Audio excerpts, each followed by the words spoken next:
Bir daha hər vaxtınız xeyir olsun. Yeni qoşulanlar varsa onları da salamlayıram. 26 sentyabr tarixli efirimizin ikinci hissəsinə keçid edirik. Studiyada bu saatların daimi söhbəti Kənan Məmmədlidir. Bu dəfə söhbət nədir? Birinci saatımızda daha çox 27 sentyabr tarixini xatırladıq.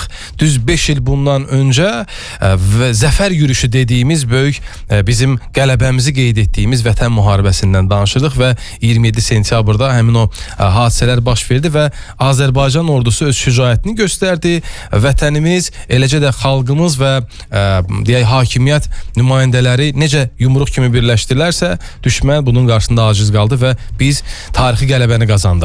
Bir digər məsələ isə təbii ki, bu günlərdə bütün dünyanın diqqət mərkəzində olan New York'a Birləşmiş Millətlər Təşkilatının Baş Assambleyasının 80-ci sessiyasına yönəlib. Çünki Azərbaycanın qələbəsindən sonra ard-arda davam edən uğurların ardınca həmin bu sessiyanın keçirilməsində də yadda qalan bəzi məqamlar oldu. Sessiya çərçivəsində müxtəlif debatlar təşkil edilir. Qlobal müstəvidə narahatlıq doğuran məsələlər müzakirə olunur. Birlikdə daha yaxşı 80 il və daha çox sülh, inkişaf və insan hüquqları naminə mövzusuna həsr olunmuş sessiyada Rusiya-Ukrayna müharibəsi, Qəzzada vəziyyət, Fələstin məsələsi, dayanıqlı inkişaf məqsədləri, iqlim böhranı kimi mövzulara xüsusi diqqət ayrılıb. Yüksək səviyyəli debatlar sentyabrın 30-na kimi davam edəcək və BMT Baş Assambleyasının yubiley sessiyasında 150-dən çox dövlət və hökumət başçısı iştirak eləyir. Azərbaycan prezidenti İlham Əliyev və birinci xanım Mehriban Əliyeva BMT Baş Assambleyasının 80-ci sessiyasında iştirak etmək üçün New York şəhərinə işgüzar səfər eləyiblər. Hətta ötən gün Azərbaycan prezidenti BMT kürsüsündən beynəlxalq ictimaiyyətə çağırış elədi. Bu çağırışları şərh etmək üçün studiyamızın qonağı, bugünkü ekspertimiz politolog Amid Əliyevdir. Salamlayıram sizi Amid bəy, necəsiz? Sağ olun, mən də sizi salamlayıram. Eyni zamanda bizə qulaq asan tamaşaçılarımıza salamlayıram. Ölkə rəhbəri giriş nitqində bildirdi ki, uzun illər ərzində mən bu kürsüdən Azərbaycana qarşı törədilmiş təcavüz, işğal və ədalətsizlik deyək ki, o faciələri barədə danışmışam. Bugün isə qələbəyə və sülhə aparan uzun yolumuzdan, Azərbaycan tarixində yeni dövrdən, daha sonra vətən müharibəsi ilə işğala necə son qoyulduğundan, sülhü siyasi vasitələrlə necə təmin etməyimizdən danışacağım. Azərbaycan və BMT əlaqələrinin tarixinə qısa olaraq diqqət çəkməyimizi istəyərdim və bunu sizdən istəyərdim ki, biraz şərh eləyək bu tarixi. Bəli, çox gözəl bir məqama toxunursunuz. Mən qeyd edeyim ki, Azərbaycan müstəqilliyini qazandıqdan sonra onun qarşısında duran ən vacib məsələlərdən biri beynəlxalq ictimaiyyət və təşkilatlar tərəfindən Azərbaycanın müstəqilliyinin tanınması olmuşdur. Məhz 1992-ci ildə mart ayının ikisində Azərbaycan BMT üzvü olmaqla artıq beynəlxalq münasibətlərin, beynəlxalq hüququn müstəqil bir subyekti, aktor olduğunu bir daha sübut etdi. Məhz həmin ildən başlayaraq artıq Azərbaycan Birləşmiş Millətlər Təşkilatı və onun ixtisaslaşmış bəzi institutları ilə əlaqələri daha yüksək səviyyədə, belə deyək, qurulmağa başladı.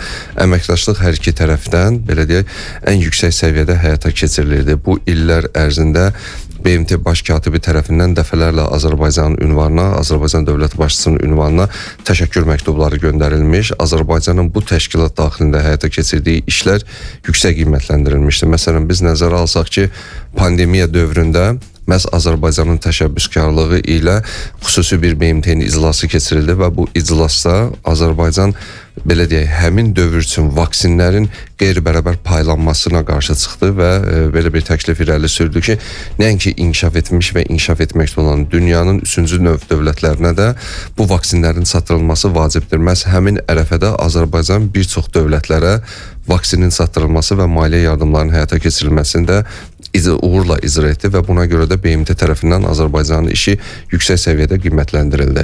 Lakin müstəqil bir dövlət kimi Azərbaycan üçün BMT ilə münasibətlər olduqca vacib idi. Nəyə görə? Çünki bilirsiniz ki, bunun dırnaq arasında qeyd edəcəm, keçmişdə qalmış Dağlıq Qarabağ münaqişəsinin həll olunmasında Azərbaycanın BMT-yə ümidləri olduqca böyük idi. Biz 93-cü ildə nəzərə alsaq ki, BMT-nin Təhlükəsizlik Şurası tərəfindən 4 böyük qətnamə təsdiq olundu, hansında ki, Ermənistan və ona məxsus olan silahlı birliklərin Azərbaycan ərazisindən dərhal çıxarılması, ərazilərin boşaldılması və məcburi köçkünlərin geri qaytarılması nəzərdə tutulmuşdu. Lakin son 30 ildə bu proses demək olar ki, elə kağız üzərində də qaldı. Hətta sonradan ATƏT Minsk qrupu deyilən bir qurum da yaradıldı. Bunda dırnaq arasında qeyd edirəm, 30 il ərzində hansı ki bu məsələnin həlli, münaqişənin həlli bunların üzərinə qoyulmuşdu, məsuliyyət onların üzərində idi. Lakin biz onu da gördük ki, bu da belə deyək, həmin 4 qətnamə kimi ancaq masa üzərində qaldı. Və nəticədə siz də öz çıxışınızda qeyd etdiyiniz kimi 5 il bundan öncə 2020-ci ilin 27 sentyabrında Azərbaycan BMT Nizamnaməsinin 51-ci maddəsini rəhbər tutaraq öz ərazilərini erməni işğalından azad etdi. Və dünən ölkə başçısı cənab İlham Əliyevin BMT-nin ali tribunasından çıxışı artıq qalib bir dövlətin, qalib bir sərkərdənin dünyaya bir mesajı idi. Artıq bu ölkə başçısının əvvəlki çıxışlarından fərqli olaraq qalib bir sərkərdənin çıxışı idi. Və burada dünyanın belə deyək, lazım olan təhdidlərə və təlatümləri fonunda edilən bir çıxışlar idi.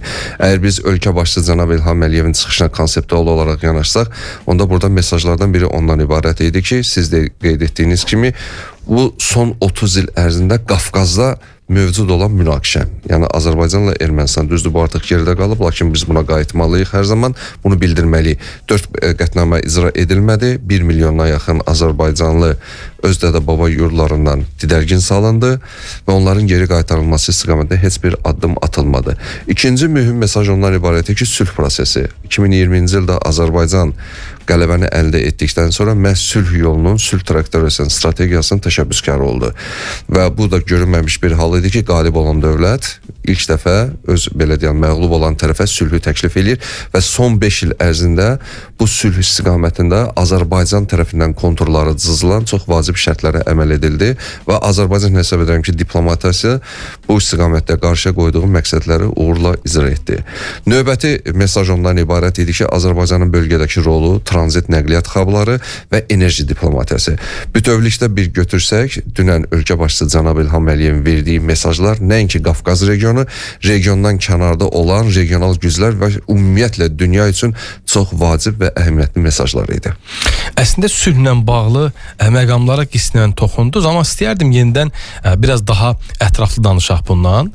New Yorkda Amerika Birləşmiş Ştatlarının prezidenti Donald Trump və birinci xanım Melania Trump'ın adından BMT Baş Assambleyasının 80-ci sessiyası ilə əlaqədar təşkil olunmuş o rəsmi qəbulda Azərbaycan və Amerika Birləşmiş Ştatları liderləri arasında dialoq zamanı Trump İlham Əliyevin sülh səylərini yüksək qiymətləndirdi və Vaşinqtonda əldə olunan həmin o razılaşmaya görə ötən gün Azərbaycan prezidentinə bir daha Trump təşəkkür elədi. Elə cənab prezident də Trumpa təşəkkür elədi bundan bağlı. Bu prosesi necə qiymətləndirirsiniz? Hesab edirəm ki, bu heç təsadüfi deyil. Çünki əgər biz nəzərə alsaq ki, Amerika Birləşmiş Ştatları bundan qabaqki kabineti, Biden kabineti Azərbaycan sülh prosesində düzdür, vasitəçilik missiyalarını ortaya qoymuşdu. Lakin biz sonda gördük ki, bu vasitəçilik missiyanın arxasında, pərdə arxasında şəxsi ambisiyalar dayanır. Və bu bir daha bizə göstərdi ki, doğrudan da Ermənistan və Azərbaycan arasında vasitəçi olmadan Azərbaycan bu prosesləri özü də həll edə bilər. Lakin bu ilin yanvarında hakimiyyətə gələn artıq Trump hakimiyyəti, Trump kabineti bu məsələlərdə öz belə deyək də inadkarlığını ortaya qoydu və doğrudan da sülhə yönəlik addımların atılması üçün Azərbaycanın haqq ədalət işini dəstəklədiyini göstərdi. Məsələn, biz yanvar ayından üzü bəri baxsaq, görərik ki, Trumpla Azərbaycan Respublikası prezidenti arasında həm telefon trafiki, həm də məktub trafiki olduqca sıx olmuşdur. Və hər dəfədə həm məktubda, həm də telefon danışıqlarında Azərbaycan Respublikasının prezidenti başda olmaqla bölgədə sülh siyasətinin həyata keçirilməsi Amerikanın hazırki kabineti tərəfindən ən yüksək səviyyədə dəstəklənmişdi. Və 8 avqustda bu görüşün keçirilməsi bir daha onu sübut elədi ki, Amerika Birləşmiş Ştatları burada sırf vasitəçidir. Yəni şəxsi ambisiyalar artıq kənara qoyulmuş və bölgədə Azərbaycanla Ermənistan arasında sülhün əldə olunmasına, ciddi addımların atılmasında Amerika Birləşmiş Ştatlarının hazırki hakimiyyəti daha çox israrlıdır. Və bunun nəticəsi olaraq 8 avqustda bir sülh sazişin paraflanmasının hər üç tərəfdən təsdiq olunduğunu gördük. Bu bölgə üçün hesab edirəm ki, olduqca vacib bir mesaj idi, olduqca vacib bir siyasi addım idi. Birinci növbədə onu qeyd etmək lazımdır ki, Azərbaycan ilə Ermənistan arasında yeni müstəvidə etimad və etibar münasibətlərinin qurulması artıq ortaya qoyuldu. İkinci mühüm məsələ ondan ibarət idi ki, Amerika Birləşmiş Ştatları ilə Azərbaycan arasındakı münasibətlər məzmun və keyfiyyətcə yeni bir mərhələyə qədəm qoydu. Çünki bilirsiniz ki, əvvəlki kabinetlə indiki kabinet arasındakı münasibətlərdə ciddi fərqlər var. Məsələn, sizin qeyd etdiyiniz kimi həmin görüşdə Trumpın Azərbaycan Respublikası prezidentinə müraciət etməsi, ona bir daha təşəkkür etməsi bu elə belə sözlər deyil. Əgər biz nəzərə alsaq ki, baxın, Avropanın bir sıra liderləri, eləcə də dünyanın bir sıra liderləri bugün Trumpla görüş üçün növbəyə dayanıblarsa, amma Azərbaycan Respublikasının prezidenti yüksək qonaq qismində Vaşinqtonda qarşılanır, yüksək səviyyədə qəbul olunur və ən yüksək sözlər dünyanın birinci dövlətin rəhbəri tərəfindən Azərbaycan Respublikasının prezidentinin ünvanına söylənilir. Bu artıq o deməkdir ki, Amerika Birləşmiş Ştatlarının hazırki kabineti və prezident Donald Trumpın Azərbaycan prezidenti cənab İlham Əliyevin bölgədə həyata keçirdiyi iqtisadi, siyasi, sosial və enerji diplomatiyasına diqqəti və qayğısı ən yüksək səviyyədədir. Amerika Birləşmiş Ştatları bugün bölgədə Azərbaycanın apardığı siyasəti tam şəkildə dəstəkləyir. Məhz Zəngəzur dəhlizinin açılması prosesində dəstəklənməsi bunun bariz nümunələrindən biridir. Bilirsiniz ki, bu dəhlizin açılmasında bölgədə maraqlı olmayan və bu dəhlizin açılmasına daim belə deyək də süni maneələr yaratmaq istəyən regional qüvvələr var. Və Amerika Birləşmiş Ştatları bu prosesdə Azərbaycan siyasətini dəstəklədi və Zəngəzur dəhlizinin açılması artıq zaman etibarilə zamana həvalə olunmuş bir belə deyək də məsələdir. Çox qısa müddətdə inşallah ki, biz ümidvarıq bu Zəngəzur dəhlizi açılacaq. Çünki bilirsiniz, dəhlizin açılmasından öncə Ermənistan üzərində düşən bir sıra siyasi addımlar var ki, onları atmalıdır. Biz gözləyirik və haqq ədalət naminə demək lazımdır ki, Ermənistan siyasi hakimiyyəti, Ermənistan dövləti bu istiqamətdə pozitiv addımlar atır və bu bizdə böyük ehtimallar və ümidlər doğurur ki, doğrudan da Vaşinqtonda 8 avqustda imzalanmış həm Azərbaycan, Ermənistan, həm də paraflanmış sülh sazişi heç də əbəs deyil. Yəqin ki, qısa müddət ərzində bu real olaraq öz siyasi və hüquqi bəhrələrini verəcək. Biz də bunu ümid edirik bütün xalq olaraq və digər bir məqam var ki, Qazaxıstan prezidenti Kasım-Jomart Tokayev Birləşmiş Ştatların prezidentinin vasitəçiliyi ilə Azərbaycan və Ermənistan arasında münasibətlərin normallaşmasını alqışladığını söyləyib və bu onu göstərir ki, hətta köklü münaqişələr də diplomatiya və sağlam düşüncə yolu ilə həll edilir. Bu prinsipi rəhbər tutan Qazaxıstan ardıcıl olaraq diplomatiyaya, gərginliyin azaldılmasına və gücdən daha çox diyaloqa üstünlük verməsini qeyd edib. Bir də İran prezidenti Məsud Pezeşkiyan ölkəsinin Azərbaycanla Ermənistan arasında sülh prosesini dəstəklədiyini bəyan eləyir və qeyd eləyir ki, İran sülh və sabitliyi dəstəkləyir. İnanırıq ki, regionun və dünyanın gələcəyi əməkdaşlıq, etimad, qarşılıqlı fəaliyyət üzərində qurulacaq. Bu bəyanatların hamısı nə qədər də Azərbaycanın Ermənistanla arasında olan bu sülh sazişini dəstəklədiyini bildirsə də, bəzən zaman-zaman mətbuatda tirajlanan məlumatlar heç də o səmimi olmadıqlarını göstərir. Bəzi qüvvələrin təbii ki, bu iki dövlət başçısından söhbət getmir. O qeyri-səmimi yanaşanlara, bəzən deyək ki, aranı qızışdırmağa meyil eləyənlərlə bağlı Azərbaycan təbii ki, mövqeyi bəllidir. Necə 44 günlük vətən müharibəsində öz qəti belə deyək duruşunla hər kəs öz yerini bildirdi. İndən sonra da təbii ki, o cür ara qarışdırmaq istəyənlərə yerini bildirəcək. Amma görülən o ki, son dönəmlər qismən səngiyib həmin o həmlələr. Gələcəkdə belə həmlələr gözləyirik biz. Yəni ola bilər, ehtimal var. Birinci növbədə mən sizin icazənizlə dediklərinizə bir fikir də əlavə eləmək istərdim. Bilirsiniz ki, qardaş Türkiyə Respublikasının prezidenti Recep Tayyip Erdoğan da həmin iclasda iştirak edib və eyni zamanda Amerika Birləşmiş Ştatlarının prezidenti ilə təkbətək görüşü olub və həmin görüş ərəfəsində Azərbaycanın sülh siyasəti tam şəkildə dəstəklənib, bölgədə sülhün əldə olunmasında Azərbaycan qoyduğu səylər yüksək səviyyədə qiymətləndirilib. Eyni zamanda siz də bunun şahidisiniz ki, Recep Tayyip Erdoğan BMT-dəki çıxışı zamanı bu məsələyə xüsusilə toxunub və hər iki ölkə arasında sülhün əldə olunması bölgədə uzun müddətli sülhə nail olunmasına xidmət edəcəyini yüksək şəkildə bildirib. Qaldı sizin qeyd etdiyiniz sualına bağlı. Bəli, siz çox düzgün qeyd edirsiniz. Əgər biz nəzərə alsaq ki, 2-ci Qarabağ müharibəsinin gedişatı zamanı biz bilirdik ki, Azərbaycana beynəlxalq təzyiqlər olduqca güclüdür. Məsələn, siz bir faktı nəzərə alın ki, həmin dövrdə ölkə başçısı cənab İlham Əliyevin verdiyi müsahibələr, orada iştirak edən xarici və beynəlxalq kütləvi informasiya vasitələri nümayəndələri ölkə başçısı ilə hansı tonlarda danışırdılar və hansı sualları verirdilər.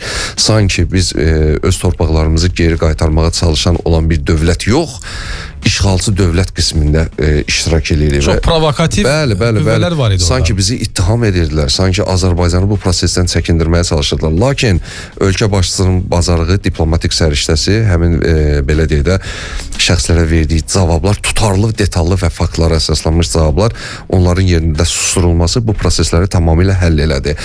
Mütəmadi olaraq Azərbaycanın sülh siyasətinə və haqq ədalət işinə qarşı həm regionda, həm regiondan kənarda olan qüvvələr, belə deyək də, süni maneələr yaratmış və bu proseslərə qarşı agitasiyalar aparıblar. Bunu biz həm regionda görürük, həm də regiondan kənarda. Lakin dünənki tarixdə ölkə başçısı cənab İlham Əliyevin BMT-nin tribunasından səsləndiyi fikirlərdən sonra hesab edirəm ki, həm dünya ictimaiyyətinə, həm dünyanın regional güclərinə, ümumiyyətlə dünyaya belə bir mesaj verildi ki, artıq dünya sülh dövrünə qədəm qoymalıdır. Münaqişələr masa ətrafında həll olunmalıdır.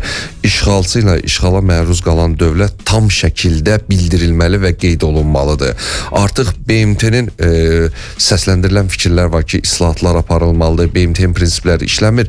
Bəli, bunların nəzərə alaq elə bir işlək mexanizmlər olmalıdır ki, burada ikili standartlara və ayrı seçkiliyə yol vermək olmaz. Əgər doğrudan da bir ölkənin arası işğal olunursa digər dövlət tərəfindən, buradan masa ətrafında danışıqlar aparıb və işğalçıya öz yeri göstərilməlidir. Dünənki mesajların, səsləndirilən fikirlərin əsas mahiyyəti bundan ibarətdir və dünyaya dünən Azərbaycan modeli ölkə başçısı tərəfindən təqdim olundu ki, 30 il ərzində nəinki işğal, bir separatçılıq faktı var idi. Doğru. Təkcə Azərbaycana qarşı deyil, elbəttə Cənubi Qafqazın bir vacib bir problem idi bu separatçılıq. Yəni buna da son qoyuldu. Yəni Azərbaycan dünyaya göstərdi ki, biz 30 il səbr elədik, danışıqlar apardıq, yüksək səviyyəli səfərlər oldu, təkliflər olundu. Müxtəlif təşkilatlar araya girdi, müxtəlif dövlətlər vasitəsilə, lakin sonda Azərbaycan haqq ədaləti özü bərpa elədi və bununla da dünyada mövcud olan, belə deyək də, münaqişələrdən biri artıq tarixə qovuşdu. Bax, bu platforma üzərindən dünya ölkələrinin rəhbərlərinə və beynəlxalq təşkilatlara bir daha çatdırıldı ki, əgər doğrudan da həqiqi istəklər ortaya qoyularsa, real faktlara əsaslanarsa, tarixi siyasi faktlara əsaslanarsa, hər bir münaqişə bu konturlar çərçivəsində həll oluna bilər. Düzdür, indi hər hansı bir münaqişənin həllində bu sülh yolu ilə və yaxud da ki müharibə, bu artıq sonraki danışıqların prosesidir. Əgər doğrudan da işğalcı bu proseslərə, bu konturlara uyğunmursa, onda ən son həddə təbii ki zora əl atılmalıdır. Zaten biz 2001-ci ildən üzbəri görürük ki, beynəlxalq münasibətlərdə, beynəlxalq hüquqda artıq hüququn sözü yox, gücün sözü keçir. Kim güclüdür, kimin sözün üzərində dayanırsa və o da axırda sonda qalib gəlir. Hesab edirəm, ölkə başçısı cənab İlham Əliyevin dünən səsləndirdiyi fikirlər, eləcə də BMT-nin 80-ci iclasında, təntənəli iclasında keçirdiyi görüşlər, insanlarla, həmin şəxslərlə keçirdiyi görüşlərdə bu fikirlər, eləcə də Cənubi Qafqazda olan son gəlişmələr və son inkişaf həmin şəxslərin diqqətinə ən yüksək səviyyədə çatdırılıb. Media FM-də söhbət buduru dinləyirsiniz. Xatırladım ki, bugün 26 sentyabr tarixində həm 5 il bundan öncə, yəni 27 sentyabr tarixində 44 günlük vətən müharibəsinin ilk addımlarını attığımız və o günləri xatırlayırıq. O vaxtdan bu vaxta nələr dəyişib. Bütün prosesləri gözdən keçiririk. Eyni zamanda bu günlərdə BMT-nin Baş Assambleyasının 80-ci sessiyası baş tutmaqdadır və ölkə başçısının, eləcə də birinci xanım cənab İlham Əliyev və Mehriban Əliyeva cənabların orada iştirakı ilə bağlı bəzi məqamları istədik şərh eləyək. Ona görə də studiyamızın qonağı politolog Amid Əliyevdir.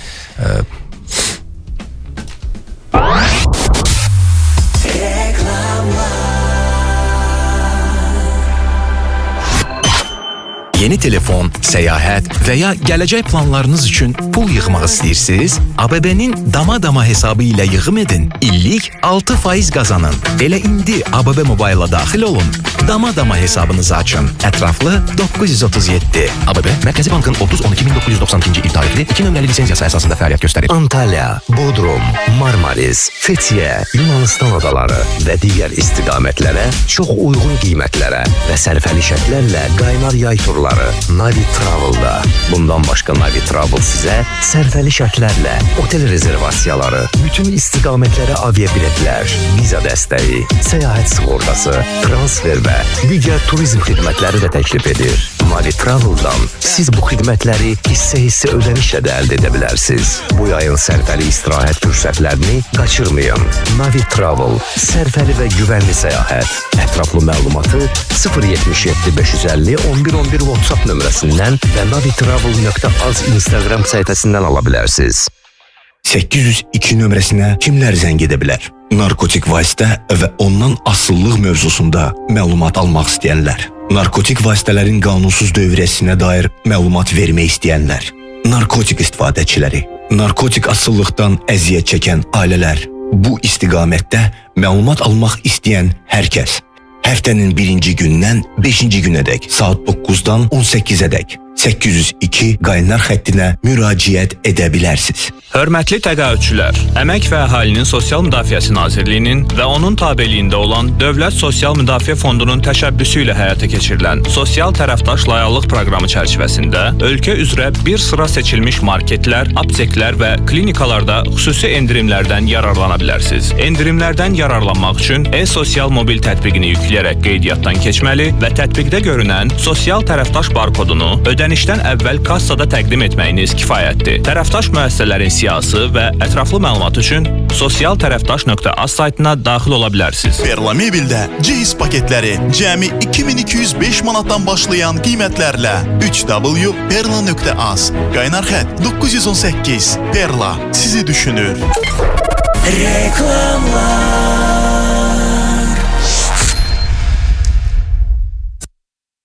Mövzudan yayınmayaq. Qətiyyən elə bir fikrimiz yoxdur. Yenidən studiyadayıq. Bizi dinləyənlər üçün bir daha xatırladım ki, politoloq Amid Əliyev bizləndir və çox istərdim ki, BMT Baş Assambleyasının 80-ci sessiyasında baş verənləri yenidən şərh eləyək, müzakirə eləyək. Bugün diqqətli olan başqa bir məsələ BMT-də islahatların aparılmasıdır. Çünki Azərbaycan nümunəsi də göstərdi ki, BMT kimi nüfuzlu bir qurum müharibələrin, münaqişələrin qarşısını almaqda çətinlik çəkir. Yəni gücsüzdür. Amerika Birləşmiş Ştatlarının prezidenti Donald Trump da elə BMT Baş Assambleyasının 80-ci sessiyasında çıxış zamanı BMT-nin münaqişələrin həllində səmərəsiz olduğunu qeyd eləmişdi. Bu barədə nə deyə bilərsiniz? Necə ümumiyyətlə şərh edirsiniz bu fikirləri? Bəli, olduqca vacib bir məqamdır. Mən sizə deyim ki, hal-hazırda bu fikir dünyanın bir sıra beyin mərkəzləri tərəfindən təsdiqlənən bir fikirdir ki, doğrudan da Birləşmiş Millətlər Təşkilatının strukturunda ciddi islahatlara ehtiyac var.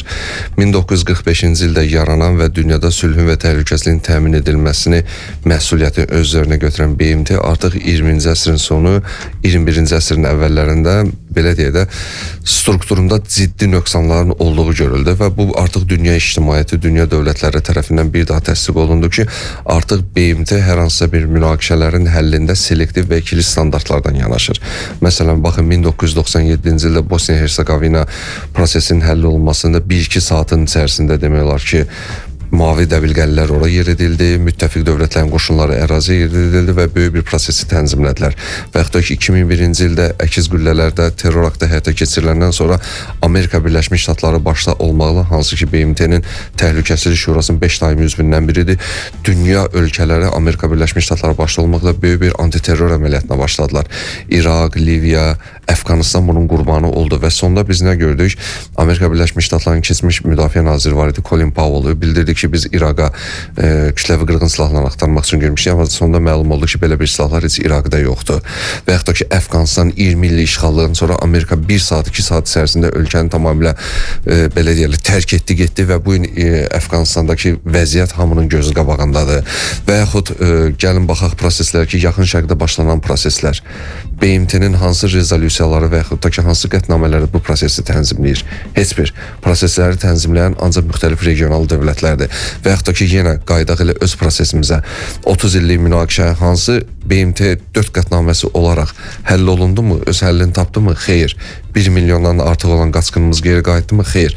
Axırda Azərbaycan dövləti, Azərbaycan xalqı, ölkə başçısı cənab İlham Əliyev başda olmaqla biz bu prosesi tənzimlədik, həll elədik və öz istəklərimizə çatdıq, tarixi haqq ədaləti bərpa elədik.